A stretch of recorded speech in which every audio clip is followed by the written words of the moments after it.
नमस्कार मित्रांनो, स्वागत आहे तुमचं पुन्हा एका नवीन व्हिडिओमध्ये। मित्रांनो, पूर्वी पत्रिका पाहून लग्न जुळवली जायची, परंतु आता मात्र पत्रिकेपेक्षा मन जुळणं महत्त्वाचं मानलं जातं। ते महत्त्वाचं आहेच, परंतु ज्योतिषशास्त्र सांगतं की प्रत्येक व्यक्तीचा स्वभाव त्याच्या राशीवरनं आणि सुख दुःख पत्रिकेतल्या ग्रहांच्या स्थितीवरनं ठरत असतात। त्यामुळे सुखी संसारासाठी वधूवराची पत्रिका जुळणं देखील महत्त्वाचं मानलं जातं। तर आता या पत्रिकेमध्ये नेमके किती गुण जुळणं आवश्यक आहे हे आजच्या या व्हिडिओमध्ये आपण जाणून घेऊयात।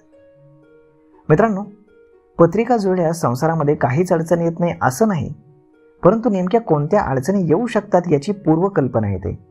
तसंच पत्रिकेमध्ये काही दोष असतील तर ते कळतात आणि त्यावर उपाय देखील करता येतात, ज्यानं भविष्यामध्ये कमीत कमी अडचणींचा सामना तुम्हाला तुमच्या आयुष्यात करावा लागतो।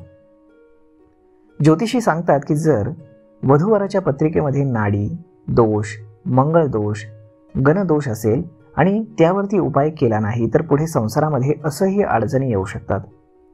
संसार अडचणींनी एवढा भरून जाईल की लग्नही मोडू शकतं। त्यामुळे हे दोष वेळीच ओळखणं आवश्यक असतं। त्यानंतर पत्रिकेमध्ये एकूण 36 गुण असतात।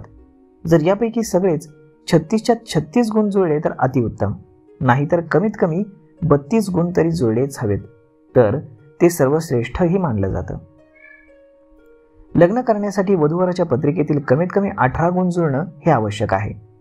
जर यापेक्षा कमी गुण जुळले तर संसारामध्ये दोघांनाही दुःख झेलावं लागेल।